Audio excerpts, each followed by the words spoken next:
Hi, I'm Norm Abram. Welcome to the New Yankee Workshop. Nearly 200 years ago, a family of clockmakers from eastern Long Island built a tall case clock. Eventually, it found its way to the Winterthur Museum in Delaware. Not only is the clock there, but the shops where it was built. We'll go there next, and then we'll come back here and build our own version of the Dominy Clock. That's next, right here in the New Yankee Workshop.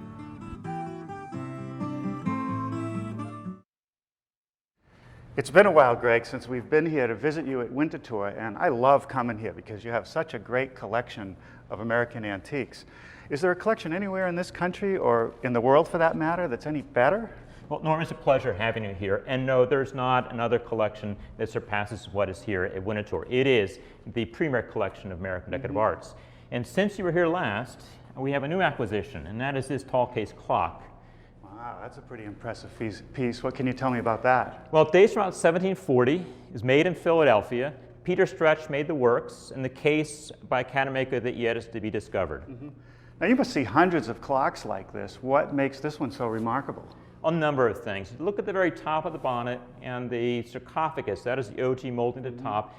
It's Rococo carving is there, and you work on down. The molding is picked out in carving. The fretwork over the arch. The face itself that Peter Stretch made tells not only the time, but the phases of the moon and the tide as well. And looking down in the lower section of the case, or the midsection here, you see the wavy mahogany. The materials that were used, the design, the execution, it's a standalone clock. And I can see why you're showing it off. Now, you've also dedicated a lot of real estate here at Winterthur to another clockmaker group from Long Island. That's correct. And let's go take a look at the Dominy clocks. The year is 1760, and we're in the workshop of the Dominy family. Do you recognize any of the tools here, Norm? Oh, I sure do recognize a lot of these tools. I don't have all of these, but boy, they're wonderful to look at. Look at this plane. It must be 2.5 feet long. It's an incredible tool. It is a joiner plane. It was made by Nathaniel Dominy in 1766. So they made a lot of their own tools. Yes, they did. And I see some familiar things, a dovetailing saw, a little molding plane, plenty of other planes. And across the shop, there's another workbench set up with a project in the works. Looks like the base of a table. We have a turned column. And they're cutting the dovetails in for these legs. And what's this, some kind of top? This is the top to that table. It's a reproduction of the very table that Dominy's built in about 1800. The top is being turned on this great wheel lathe. Now, you just didn't create this scene. I mean, you lifted all these tools and workbenches out of an actual woodworking shop. The tools and the benches all come from the shop that the Dominys operated between about 1740 and 1825. Well, it's great that the collection seems to be totally complete. You're really lucky. We're very fortunate, and it's terrific to have this opportunity to be able to share this with the public. Now, they specialized in clocks. They did. Let's go look at one. One of the surviving clocks is over here, made in 1824 by Felix Dominy in that shop with those tools on those benches. It's an interesting piece. I don't think I've ever seen one quite like this. It's very diminutive. It's narrow and it's shallow. I've never seen a clock this shallow. And the details are fairly simple. They are. It does have a wonderful crest on top, as well as an arch over the door.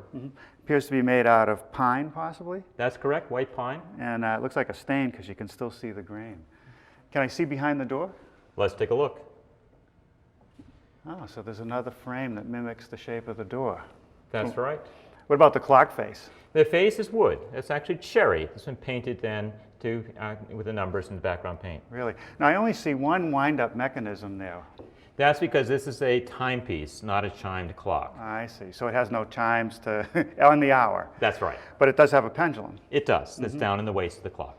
Well, I can see that they had plenty of tools over in the shop to build the case, but where did they get the clock works? They had their own clock shop where they cut the gears and made all the parts needed for the works.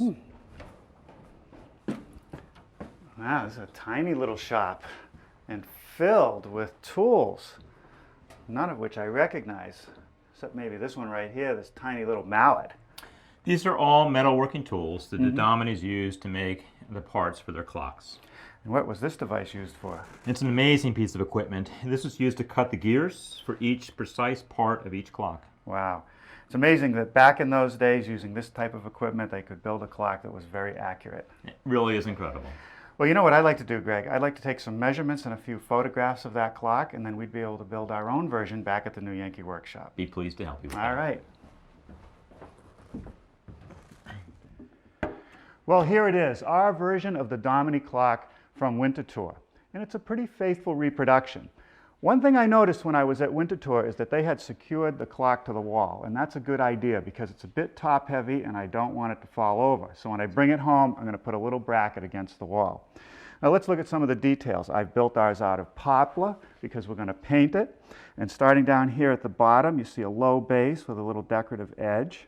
The front is a single board with a cutout for the door.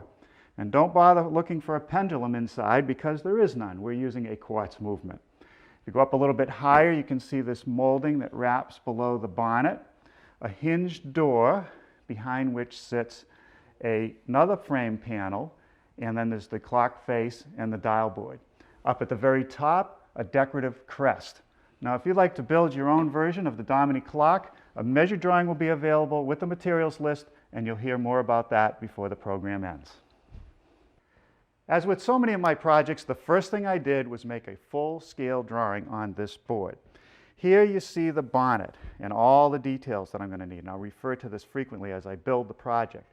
Down here is the waist, and I didn't bother to draw the whole thing because I only need to see the details at the bottom and at the top. The first piece I want to work on is the front of the waist, and that's what this piece is for. I want to make a shallow rabbet in each edge to receive the sides. So I've set up my stacked dado with a feather board to hold the stock tight to the table. Now before I run it through, let's talk about shop safety. Be sure to read, understand, and follow all the safety rules that come with your power tools. Knowing how to use your power tools properly will greatly reduce the risk of personal injury. And remember this, there is no more important safety rule than to wear these safety glasses.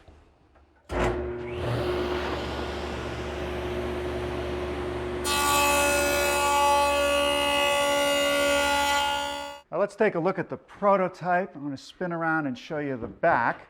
The next thing I want to do is make a rabbet in the sides of the waist, the sides of the bonnet, and the top of the bonnet to receive the back panel.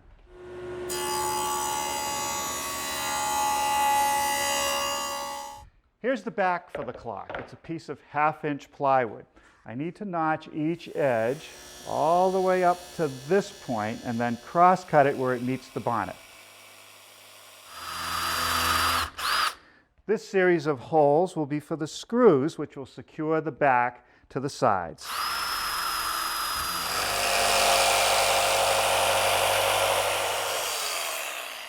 Now here I've relieved the bottom edge of the back to eliminate any possibility of the clock being unstable on an uneven floor. Now here I have the two side pieces for the waist clamped together, and I'm making a small notch at the top so that the bonnet can overlay the waist.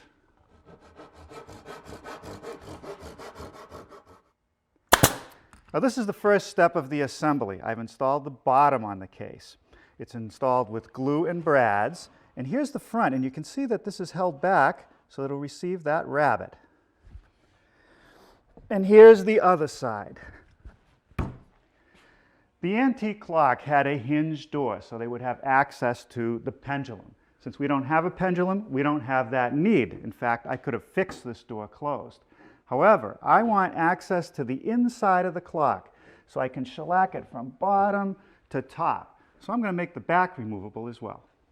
Screws only. I just want to make sure that it's flush with the bottom before I start driving the screws home. Okay, now I'm getting ready to install the front. Nice bead of glue in that rabbet. No mechanical fasteners here because I don't want to have to deal with filling nail holes. So I'll just clamp it in place. But what do you think? Enough clamps? Maybe one more. This assembly is the case for the bonnet, and it's assembled with glue, brads, and a few screws. While this sets up, we'll work on the door of the bonnet and the panel that goes behind it. Here on the full-scale drawing, you see the outline of the dial face. I've clamped this piece of wood, which is going to be the top rail of the door, in the correct position. My pivot point for the arch on the door is right there, so I've transferred that onto another piece of wood. I line it up with my center point, and I've already set the compass to the right radius, and all I have to do now is lay it out. Now here I'm resetting the compass for the arch at the top of that rail. And there's the top of the arch. At the same time I cut this inner arch on the door, I'm going to cut the arch on this panel that sits in front of the dial board. Here's the top rail for the door that I've laid out. Here's some double stick tape. One side is already stuck to that piece. Now I can peel off the release paper for the other side of the double stick. Take the blank for the inner panel, line it up, and stick them together. Now I have a sandwich.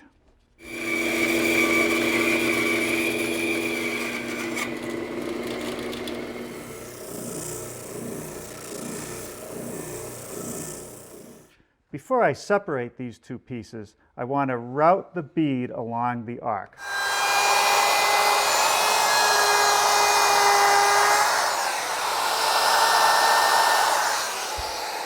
And that's the other side. Now I can take it apart.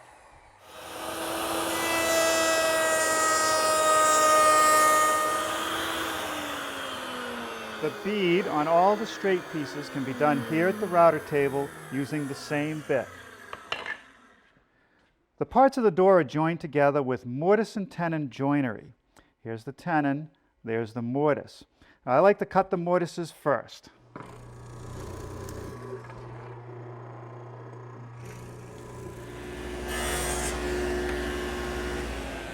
This is the first of a series of cuts that I need to make to form the tenons.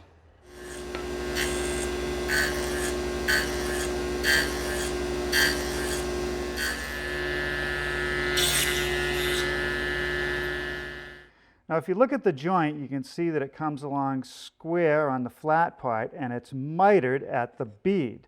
I want to make the miter on the mortise piece first, so I've set up a stop block, tip my blade to 45 degrees, and I'll guide it through with my fence. Now with a different setup, using a stop on my miter gauge, I can miter the bead on the tenon pieces. Now I want to remove the bead up to this miter cut. I'll get the majority of it with the saw, and I'll clean the rest of it up with a chisel.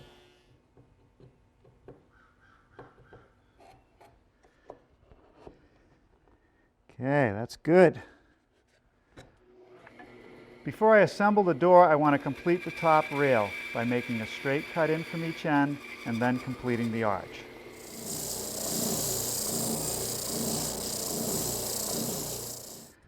Now comes the assembly of the door with glue only. All right, we'll set it aside in the clamps to dry for a while. Let's take another look at our prototype. The frame that sits in front of the dial face is made out of 5/16 thick material, and it's mitered using the same techniques I used on the door. Now these pieces are joined together with glue and a few pins. No mortises, no tenons. Let's take another look at the crest. If you look at this piece right here above the door, it actually goes behind this cove and forms the crest. If I swing the clock to the side, you can see that that piece starts out 1 1/16 wide here. When it gets above the case, I've feathered it back, and up a little higher, just below the lowest cut of the scroll, I've thinned it to 1/2 inch. And that's the way it was done on the original. And I think they did it that way to give the piece some lightness. And I'm going to do it the same way. Here's the blank of 5/4 for that piece. The first thing I want to do is remove the material behind the upper portion of the crest. So I've set the blade to the correct height. I'll make a rip pass this way, reset the fence, lower the blade, and cut the rest of it out. Now here's a pattern of the crest that I made from a photograph I took while I was at Winterthur, and I'll just trace that onto this rail.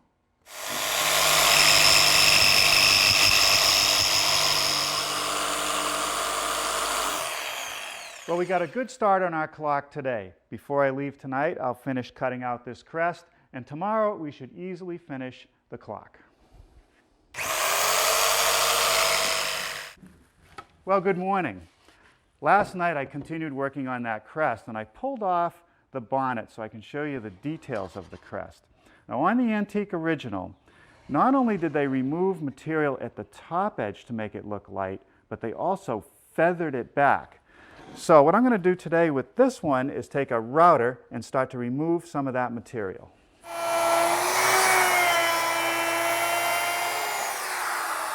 I'm using a 1/2 inch cove bit here, and I'm only going from this point to this point. And we'll finish making that taper with some hand tools.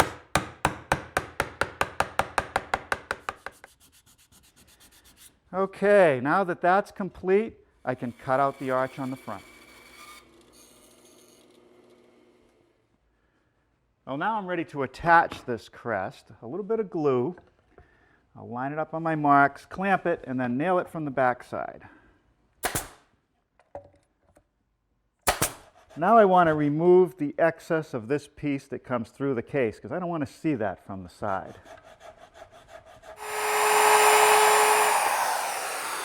Here I've simply eased that bottom edge with a 1/4 inch radius bit.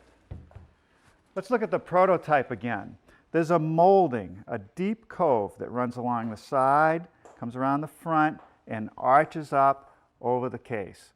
Now I'm going to make that molding from this piece of material. It's 5/8 of an inch thick. I've laid out the molding. I'm going to cut the inside arch first, sand it, and then take it to the router table to make the cove. Here's the router setup. I've installed a 3/4 inch cove bit and a start pin because I'm not using my fence. I'll take 2 passes to complete it. With the routing complete, I can cut out the other edge of the molding. And I'll clean up the corners with some hand tools.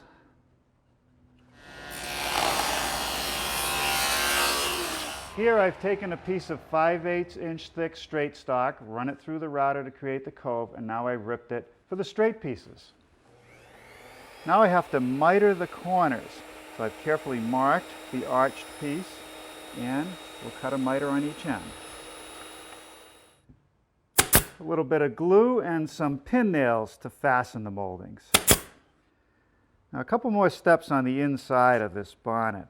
I put these little glue blocks across these joints. Since there's no mortise and tenon there, I want to add a little more reinforcement behind it. And I'm also going to add this strip flush to the bottom, and that'll help lock the bonnet to the waist when it's assembled.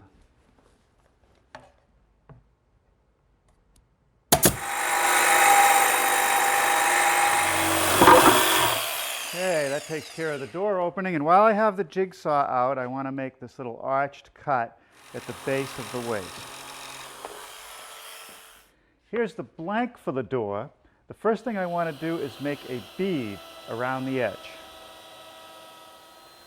Now I've switched over to a rabbiting bit.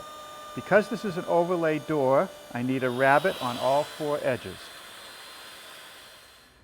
Now I want to start working on this base detail that wraps the bottom of the waist. I made a cutout in the case for the front, but on the sides I'm going to let it run through just like they did on the antique. If I were to cut out this arch in the side of the case, I would end up with very fragile legs. But before I wrap it with the base, I want to paint it black so it'll disappear. I'm using a wavy edge bit to form a profile along the top edge of the base. Now I like to reinforce these mitered joints on the base with a number 20 biscuit. Now the whole assembly slides over the sub base, and I'll attach it with some screws from the inside. Now I want to mill up this molding. It'll take 3 passes and 3 bits.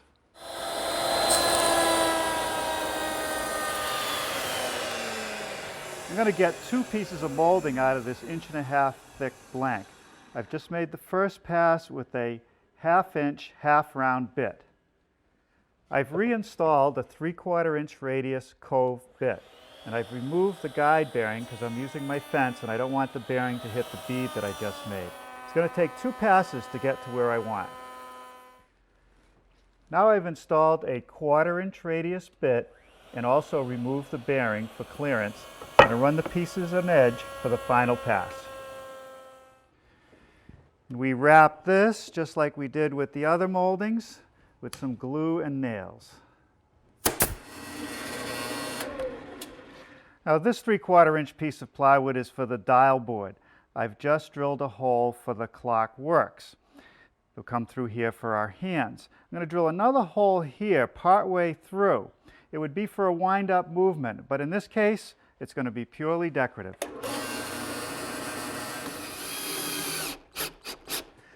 You'll notice that I spray painted the fake hole black, and I've attached the dial board to this cleat, which in turn attaches to the tops of the sides. Now this little post is just a spacer to keep the dial board where I want it. Now for the dial board, which gets centered over that hole.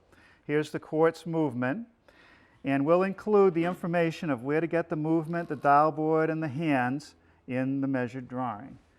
A little brass washer and a nut. We'll secure that down. Now the minute hand slides on, and a little brass nut to hold it in place. Now before I can hang the door, I have to make a rabbet on the inside to receive the glass panel. So I made this simple jig out of plywood with some cleats that just drops over the assembled door, and you can see it's cut back about 5/8 of an inch around the edges. I'm going to use a router with a 3/4-inch collar and a 1/2-inch bit to remove the material. Well, here's the door all rabbeted out. Now when I built the prototype, I noted that before I could put the hinges on, I had to relieve the door right in this area. If I start to swing it up, it binds. So I've drawn a line on the back, and using some hand tools, I'll bevel that area of the door. Now these holes are for some homemade hinges, very much like the antique hat. It's just an eye screw that I've modified slightly, made the loop a little bit tighter. And I'm going to screw these into the case first. Now in the door, I've installed 2 eye screws, but they're open. I can take those, slip them into the closed ones, close the door, and then I can cinch these closed. All right, that works great. The lower door gets installed with the same type of hinges, and then this will be ready for some paint. For the finish on our clock, we're going to use a paint, much like the antique original. And over here I have a sample of the color we're using. It's the one on the bottom. It's called Garrison Red, and it's a latex paint. However, I'm starting with a primer, and it's close to the finished color. After the primer goes on, we'll probably put 2 coats of the finish, which will have a satin sheen to it. Well, here it is, our version of the tall case clock, completely painted with a glass panel installed in the upper door. And every time I look at this clock, I'm going to think of the Dominy Clock works at the Winterthur Museum. And now this clock will be part of that history. Now let me show you what we're going to build next time. I bet you've never seen anything like this. This is a replica of a Thomas Molesworth sideboard. He was a designer who lived in Cody, Wyoming, and built furniture in the 1920s. Today, his pieces are referred to as cowboy furniture.